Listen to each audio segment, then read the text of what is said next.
Mama Dina Bandhu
you to come front so that whoever comes, they can join later. Please come front.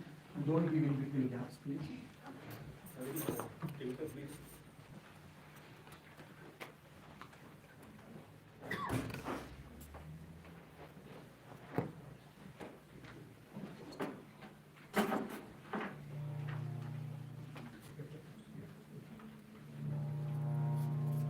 We'll have a Namavali. You can join along with me.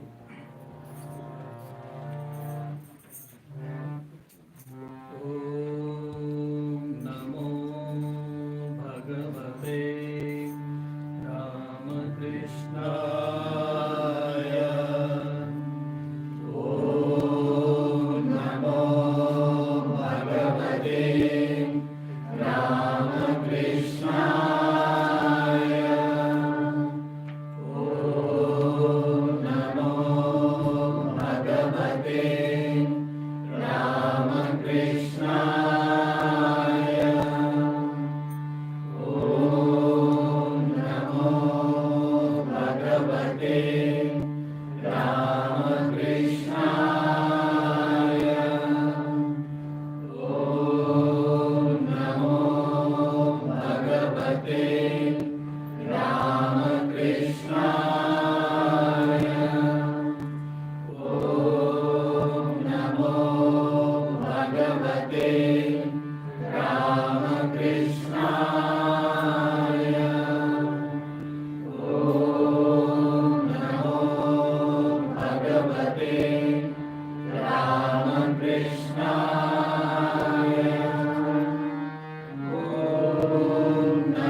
We shall have 5 minutes silent meditation.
As you all know, today is a blessed day for all of us.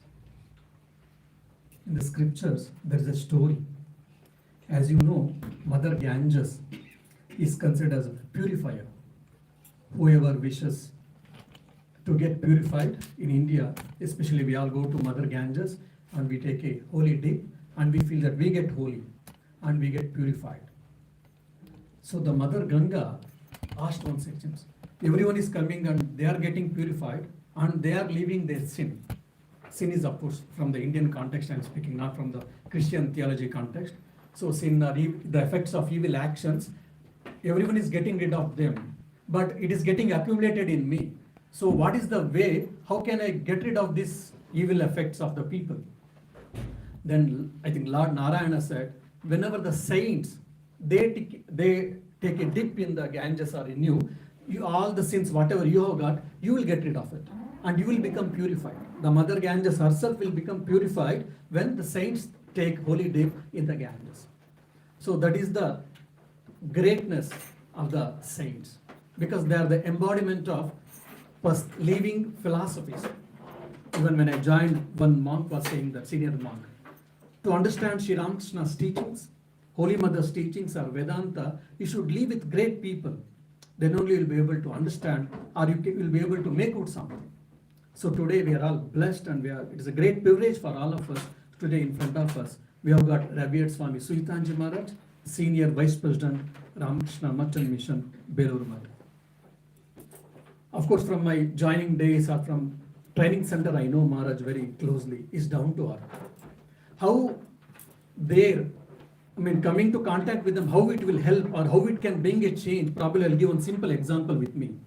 When we join, when youngsters and all, we get a lot of doubts, lot of questions and queries and all. So in training center, once I was having a private talk with Swamiji. He was then Assistant General Secretary. I asked him, there were some issues, or sometimes in monasteries also we get some issues or discussions and all. How to handle this? How to resolve this? And he gave us such a beautiful, very small answer. Look, there are two things in the life. One is opinions, the other is principle. Now I have to tell truth. We have to tell truth. We have to be honest. We have to be sincere. All these things are principles. There you should not compromise and you should stand like a wall.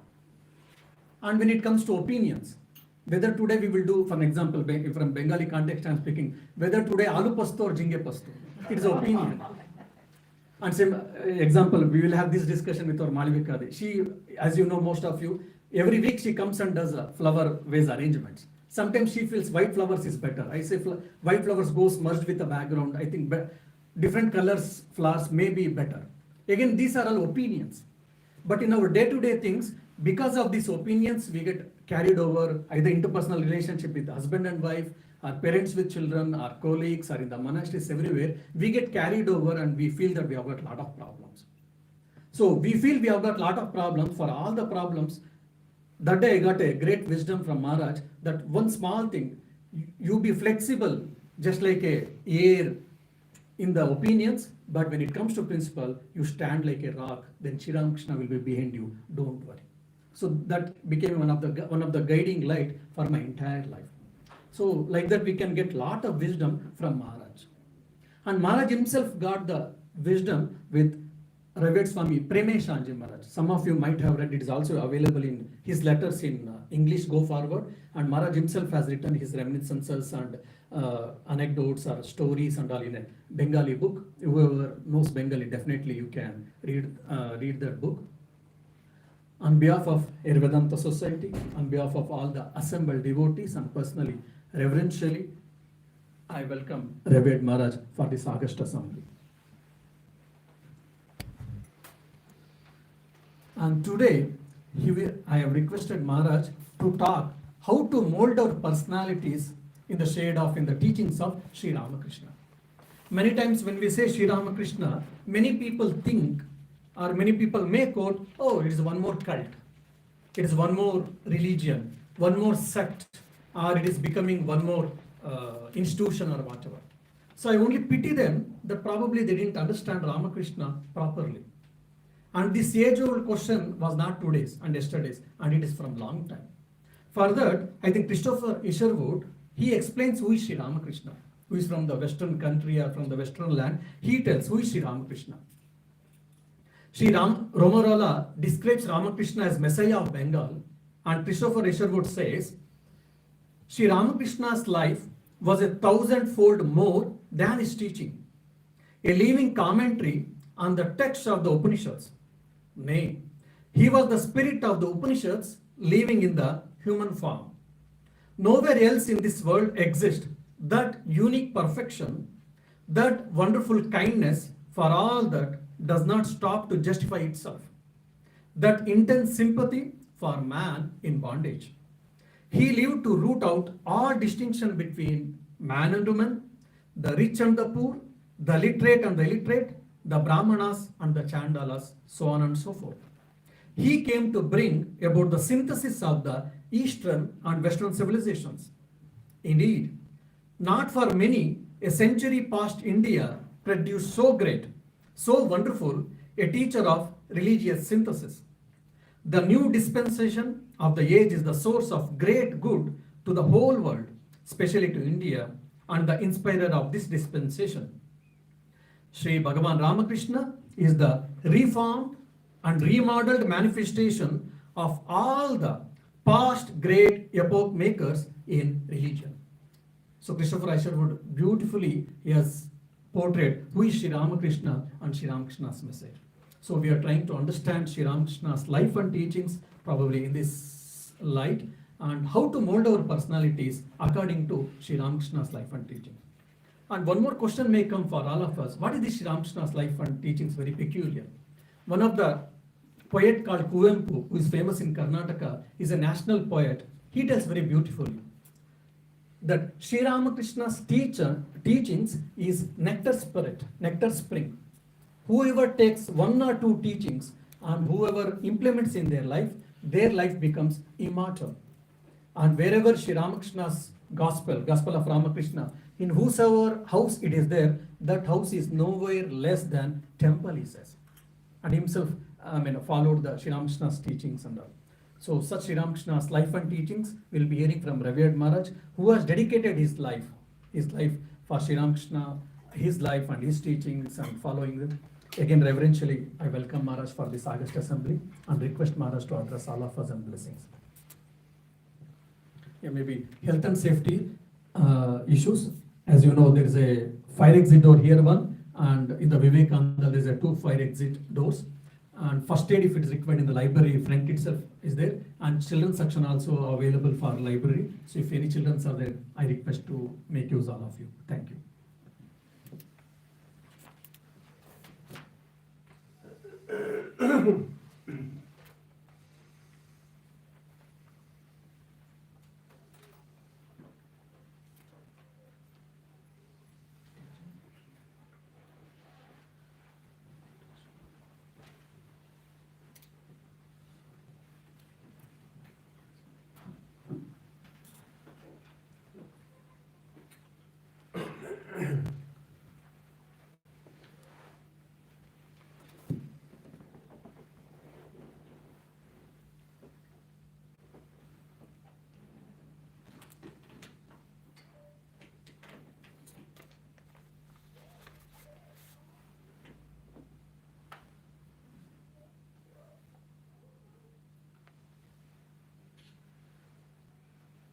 Revered Swamis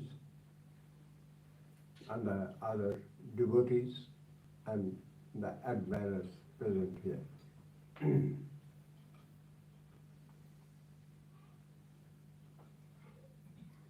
First of all, I must express my gratitude to Siddhartha Sen. And while on that. Why? Because this thing that we are coming together, it has been possible by them. I came here, at that time I became the General Secretary, and Nivedita's 150th celebration was to be held, and they invited that's to give some talk here as well as Dangan, the birthplace of Nivedita. They arrange everything. They invited, that should be a representative from Belur, and I was invited, being the General Secretary, so I got the privilege. At that time I had to lodge in their house itself, because this beautiful space and accommodation and all the things were out of dream. And anyhow, we lost, and at that time, because he comes of a family, Dinesh Chandra Sen, is it so? Dinesh Sen. Right. Ah. Yes. His grandfather. Dinesh, he comes from a family, Dinesh Chandra Sen. That Dinesh Chandra Sen, he got all his achievement, acumen, development, everything through the inspiration of Nivedita. Now, this Nivedita, her contribution towards the development of India, now it has become some, everybody's in lips, everybody knows that how much Nivedita did for India. Now, in this background, today, when I have come here, and I am staying in our ashram, I should say it is the Vedanta center. We have got our own accommodation. We have got so many devotees assembled together. And all these things, how it has come up, and why it has come up. What is the necessity of it? And who has brought this thing? We certainly, Siddhartha Sen is there in the back. He labored, he struggled, and he inspired some real devotees. And slowly, slowly, it's no one. We sent one Swami to assist him. And in that way, this thing slowly took some shape. And one Swami was sent, and he continued here few years. But at that time, he showed me this place, that probably we are thinking of purchasing this place and as well as some adjacent place, which now we find. So these we are thinking, but neither we have got the money, nor we have got the formalities finalized.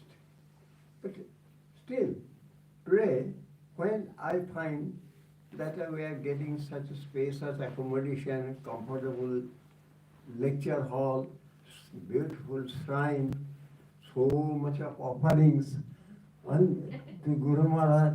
So Guru Maharaj is also very happy that he can get. At that time he used to get only some chocolates. Now some sumptuous dishes he is getting. So naturally he is also very happy. Now, why this Guru Maharaj has come here? What's the purpose of Guru Maharaj coming here? Because Guru Maharaj is not lacking space. He is having, now we are having nearly 300 centers, Ramakrishna Mission directly and indirectly run by our devotees. In India itself, 1,000 centers are there where they are under our guidance, but they themselves are running. And outside India also, not less than 300. They are run and managed by the devotees themselves. So Sri Ramakrishna has sufficient space to move around. And along it is why he has selected this place. Certainly he has got some mission. Certainly got some message for the people. For these people, what message it can be? That is the main thing. We all know that Aristotle used to say the man is political being. Marx used to say man is economic being, and Freud said it's a sexual being, and whereas in Vivekananda said man is divine being. This is the importance. This man's connotation change. One of our Swamis, he met Abdul Kalam. Abdul Kalam, he was the president as well as the famous scientist we all know. That Abdul Kalam, one day, he was having a talk with one of our Swamis. By the way, he said, now I understand, because they were talking about Vivekananda and Sri Ramakrishna and all the things. Now I understand that every religion has got two stages. One is the stage of graduation, and another is the stage of post-graduation. Graduation means he will pass through some methodology and come to a realization. Afterwards, starts the research on that. So every religion has got that thing. Because he himself found that he was a Muslim, so certainly he had a devoted Muslim, he used to practice religious rites and everything. Along with it, he came to the conclusion that this Muslim is not the final thing. It can cross the barrier. Swami Vivekananda had mentioned, it is good to be born in the church, but it is bad to die in the church. That means I shall have to cross the boundaries of the church. So that is the thing, that is the pure religion. Swamiji himself has given the definition, each soul is potentially divine. The goal is to find out this divinity within. Do this either by work or worship or psychic control or knowledge by one or two or all of these. This is the whole of religion, the books, the churches, the rituals, all these things are secondary details. This is the essence of religion. And Sri Ramakrishna has come only for that. This song, which we are singing now, just now, 3 songs we sang. One was Khandana Bhavavan. That Khandana Bhavavandana we have associated with Sri Ramakrishna.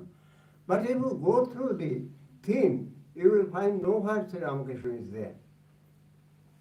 It may be any god. You can use these epithets, all these adjectives for Buddha, for Christ, for everybody. If whosoever you consider God, you can give the same epithets. The second is Om Hring Ritam. That is also universal. This Sarva Mangala Mangali, that is also universal. This is a female power or the male power. This is the thing, Sarva Mangala Mangali, what is that? The female power. Now in the chart itself, the confusion has started whether the God should be addressed as a male or the female. But we have already settled that thing. We have said Om Tat Sat.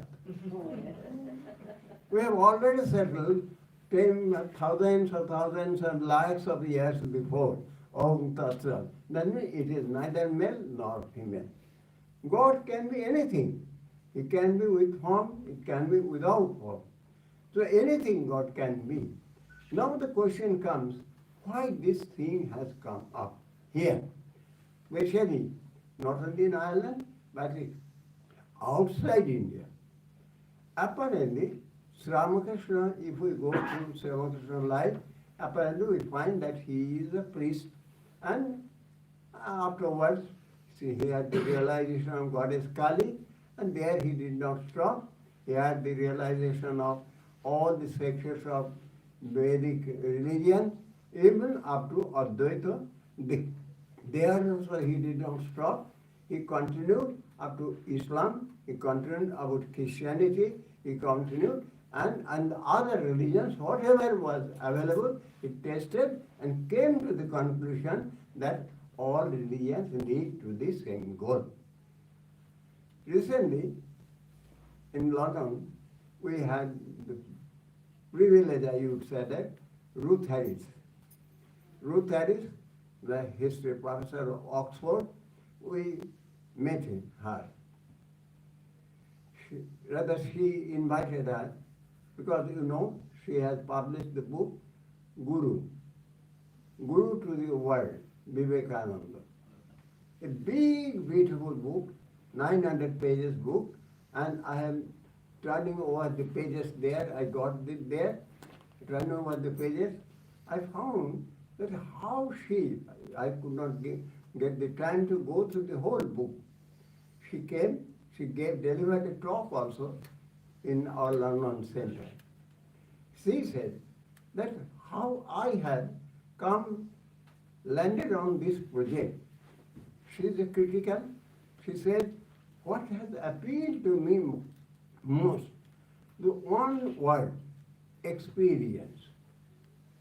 In the introduction, she has mentioned, I have read only 15 pages, only the introduction. There she has mentioned this word experience I find common in three figures. One is Ramakrishna, another is Vivekananda, and third is Nivedita. None of them were ready to accept anything until unless they could find it a representation in their own experiences. So everything, whatever they found, they gave expression through experience only.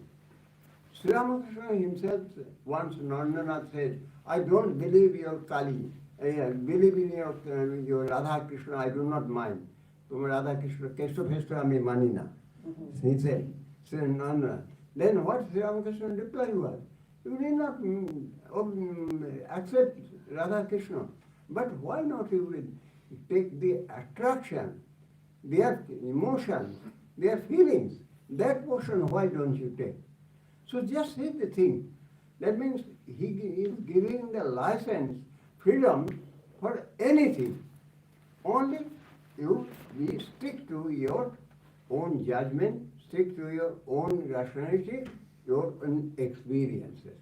This experience, which Ramakrishna had in his life, the same methodology Swami Vivekananda also had. He had his own experience about God, he had his own experience about Sri Ramakrishna, he had his own experience about his brother disciples, own experience about India, own experience about the West, and his own experience after going back to India and starting the organization. So everything depended on the experiences of Vivekananda. And same thing with Nivedita also. Nivedita, she was not a devotee, she was neither Indian, she had no such background, but she came from some good family, Catholic family, God-oriented family. She had the moral responsibility to look after the family because father expired. Then she came into the actual life situation. At the age of 19, she had to be the guardian of the whole family with 4 or 5 brothers and sisters. So with a mother. And now that she took up the teaching profession, but along with it, she came in touch with different intellectuals, Geddes and Tesla, this type of all intellectuals, especially whenever she used to write or talk or anything, it was always just loaded with facts. Not that simply as we are talking, it was not like that. Everything was loaded with facts. Naturally, they had to accept. Nivedita, because she had some broader perspective, she also did not like to be within the church. But she wanted that how the humanity can come up, how we can do good to total humanity of the entire world. That sort of big thinking Nivedita also had. So Nivedita was searching, where I can get this type of thoughts. Who will give me this thought? So Nivedita was searching here and there. Actually, she came across Vivekananda. The moment she came across Vivekananda, she became practically slowly transformed. And ultimately, she offered herself at the feet of Vivekananda that you have so many high thoughts and can I do anything? Can I help you in your project? This thing came up. The Ruth Harris, in her introduction, she has mentioned this man, he was having innumerable projects, but within such a short period, it was not possible for any human being to do it. Sincerely, this what Ruth Harris has mentioned sincerely. Vivekananda was emotional in giving his expression. And all these projects which he thought of, nothing is possible within the span of one man's life or two man's life. But still Vivekananda did it. Why Vivekananda did it? There I will refer to Rabindranath Tagore. Rabindranath Tagore in 1941, he gave an expression that because by that time he expired in 42, by that time he started Shantiniketan Vishwabharati and he had the idea of Brahmacharya Ashram, some schools, universities, all these projects. He wanted to implement everything in his own lifetime. Certainly, he was not satisfied to see the development and the growth of his own project. So at the fag end of his life, he realized it, that what mistake I have done. And in his drawing a comparison between himself, his Vishwabharati, Tagore's and Vishwabharati, and Gandhi's Wardha and Pondicherry. All these three persons, they put emphasis on their projects. But in contrast, Vivekananda did not put emphasis on the projects, but Vivekananda put emphasis on the ideas, concepts, and along with it, creation of the next generation. This is the most fundamental, Sampradaya. If you do not have your disciple, guru and disciple, if you don't have no teaching, no philosophy, nothing will continue. So Swamiji, he knew that Guru Shishya Sampradaya is essential. So first he put stress on creating a band of disciples who would be the carrier of his message. So in this way, these three persons, we find that they have their some original concept. Swamiji went Mayavati.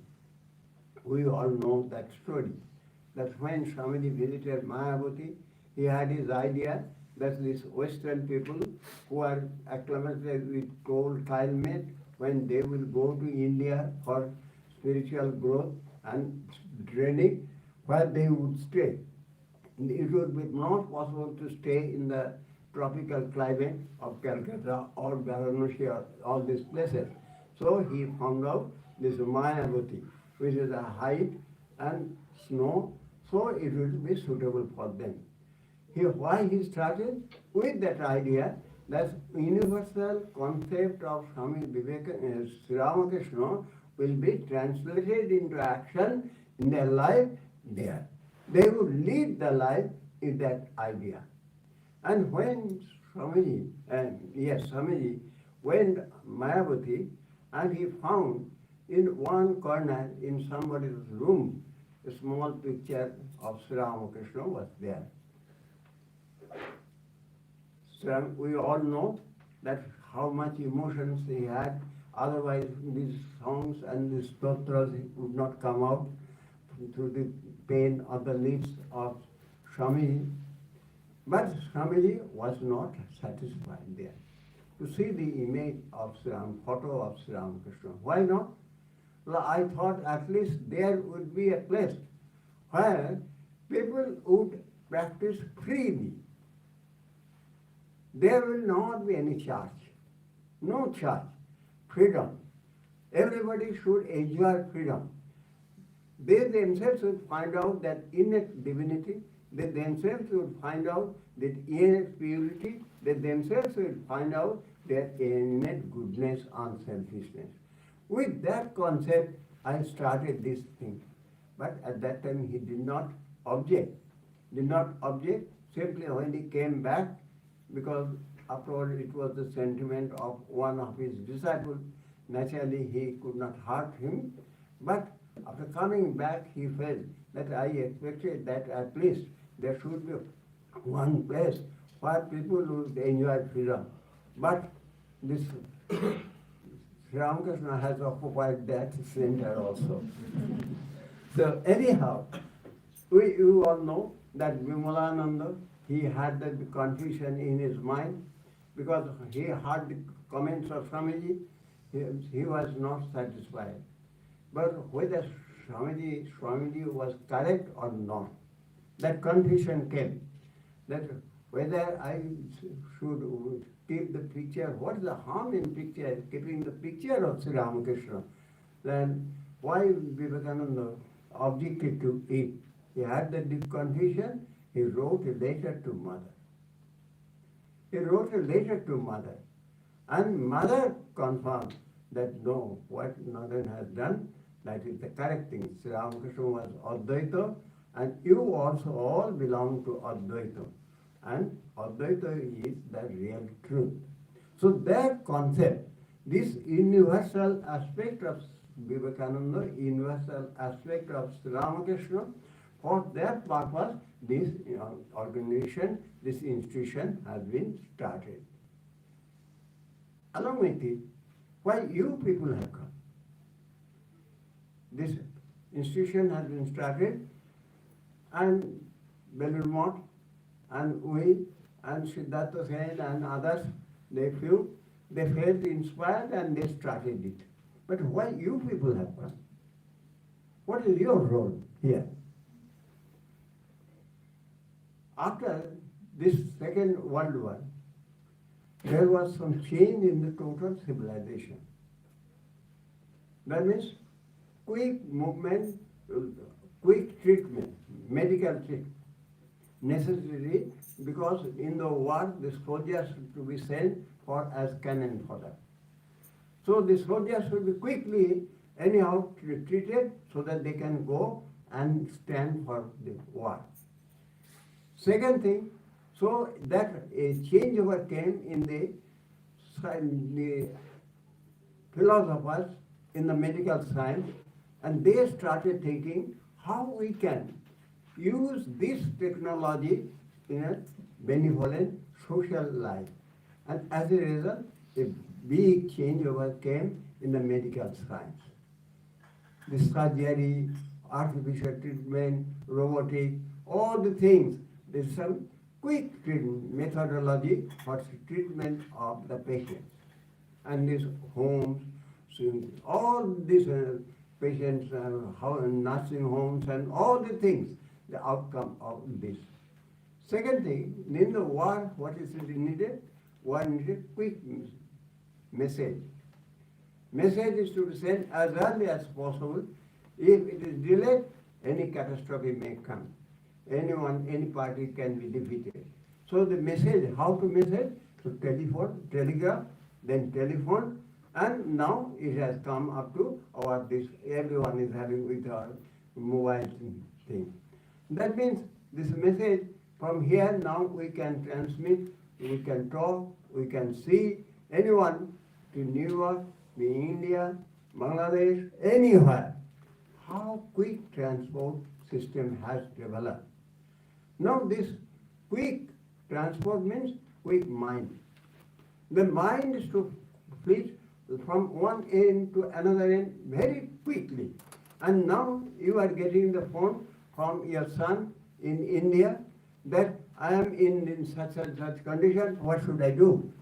Previously we would get the time, he or she knew that I will write a letter, it will take 7 days, 10 days time, they will read, they will reply, and we will get. But now, so that mental preparation they also have. Now they are getting, that means the instrument is in my hand. I can send message my voice immediately, and immediately you expect answer. Are you prepared for that?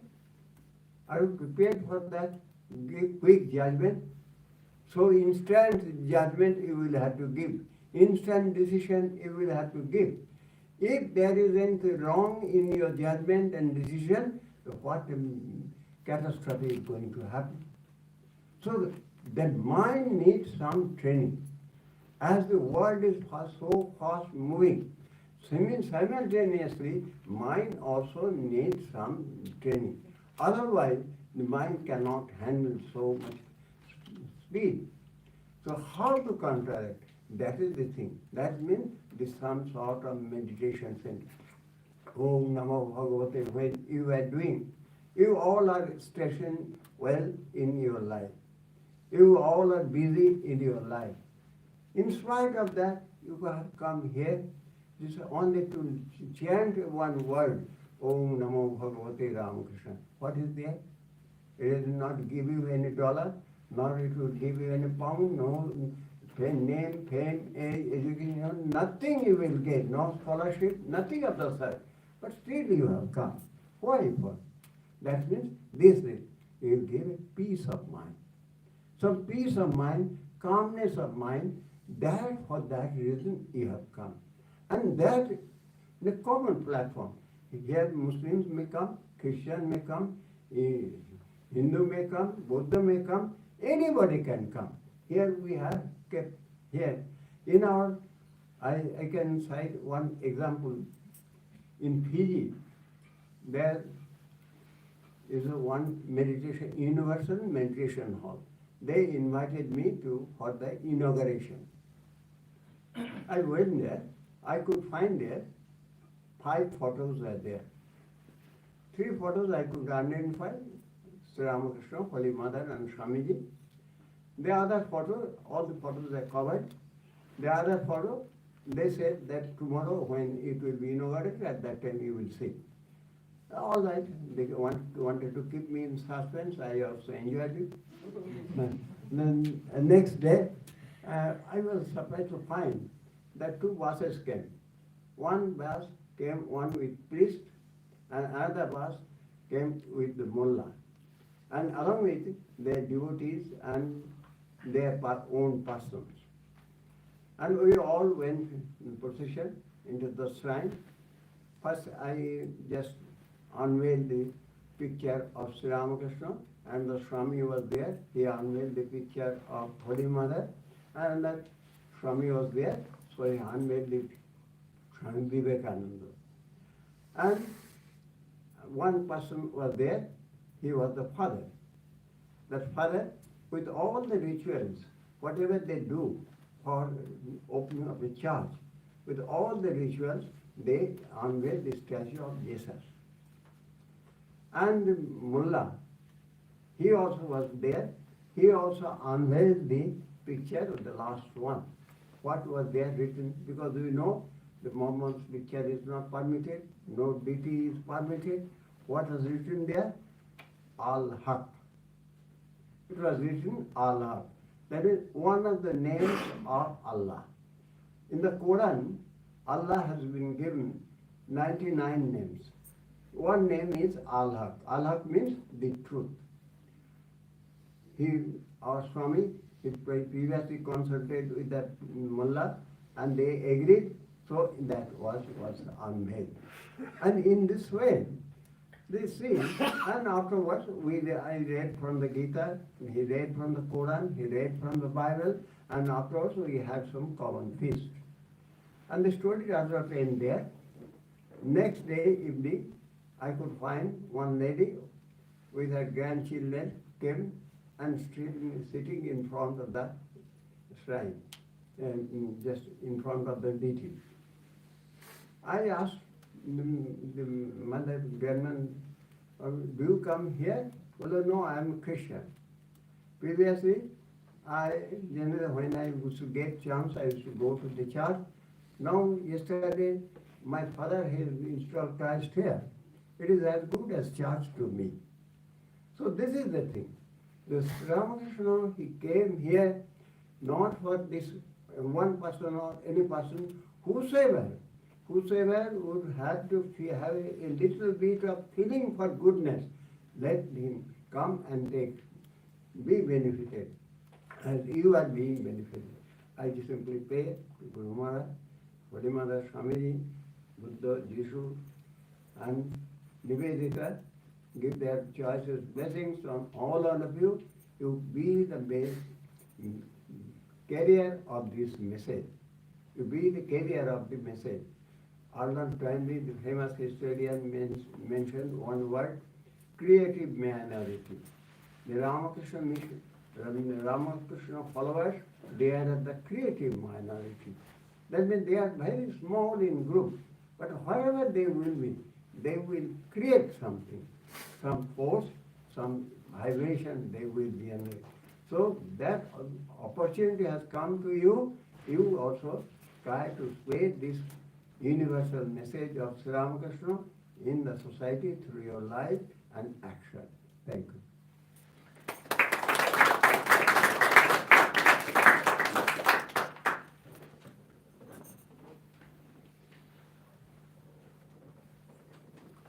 Vote of thanks.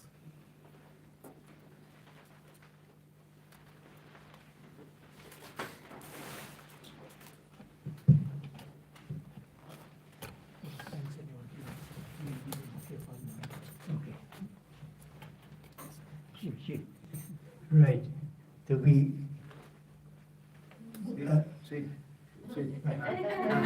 Sit, sit. okay. So, shall I ask her to? No, no, Gurunaranjan, you give your vote of thanks. Okay, right. So first of all, I'd like to welcome Swami Suhitanandaji, Dublin, and for giving this wide-ranging insight into the history and the core values and the responsibilities of being part of the Ramakrishna fraternity. Now, some of you might know that he is responsible for the setting up of this center.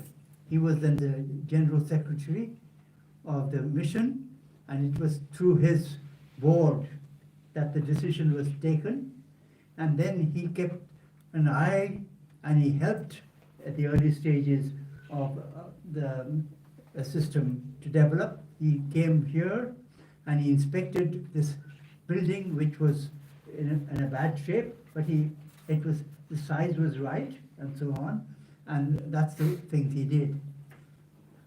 Swami Suhitanandaji is a very, very distinguished educator, and I was very recently looking at an interview he had with a new huge educational enterprise which has started in India, but it will be a global enterprise. And one of the little things he mentioned was that it is one thing to understand at an analytic, from an exam point of view, the graduation part, but it's completely different to actually internalize the thing and identify yourself with what you're doing. It's like a swimmer, you learn all the strokes, and then once you start at a professional level, everything works in harmony without you having to think about it. So one example you gave was someone can write an essay on being heroic, but it does not mean he will be a heroic person himself. It's a different thing altogether. So I'm very happy to have him here, and we hope to hear from him again, and we look forward to it. And it is a big occasion when people are getting the spiritual initiation, and that's a very significant thing, and we really thank him very much for coming all the way to Dublin and starting this process of putting someone on the journey which can lead to fulfillment. One of the things I have to add is that Vedanta is not just a empty kind of thing, repeating words. It is really a way in which, as he said, you uncover your hidden potential. And that's what Vivekananda repeatedly said. And this is not an empty statement. This is a statement of something which everyone can do. They can have, everyone is special. No one is higher than someone else or lower than someone else. We are all equal.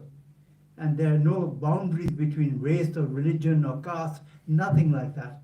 And this is a marvelous concept, and it places human beings with great responsibility by recognizing that they and the whole universe are one.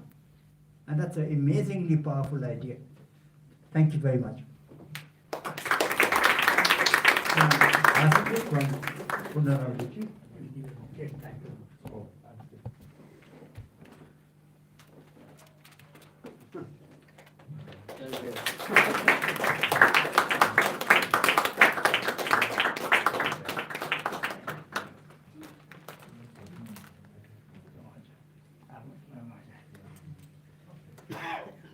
Thank you, Professor Singh. And I also explore this opportunity to welcome and also to thank our dear beloved brother Swami Suhitanandaji Maharaj, who always takes care of Revered Maharaj from dawn to dusk. 1 or 2 days we do some function and we feel busy or we feel tired, but Maharaj tirelessly he works on his house, Maharaj. If Maharaj's health is good and he is able to serve, travel all over the world in this advanced age, is because of our Suhitanandaji. So our special thanks to him, and I welcome and thank Swami Chandrakantanji Maharaj, who is the secretary of Maharaj, who takes care all the official work and also his personal work also, who did Arati and offering. On behalf of Vedanta Society and assembled devotees, I welcome and I thank Maharaj also. So yeah, there are a couple of instructions. But is after that we will go to Vivekananda Hall for Prasad. Tomorrow morning we are having a event, high tea in the Indian Embassy, and evening we'll be having a satsang at Anita Sen's house. And day after tomorrow, if anyone is interested, they can come to Cork. Cork around 3:30 to 5, we have got a satsang there. On Sunday especially, morning 9 to 1, there is a spiritual initiation. Already some of you have registered your names, so it is for registered participants. As a result, the shrine will be closed. So I request the devotees accordingly, please note this, and you are not allowed to come and pay respects to Sri Ramakrishna to see Maharaj during the initiation time. Only for registered participants is available. And again, Sunday we have got a spiritual retreat between 6 p.m. and 8 p.m.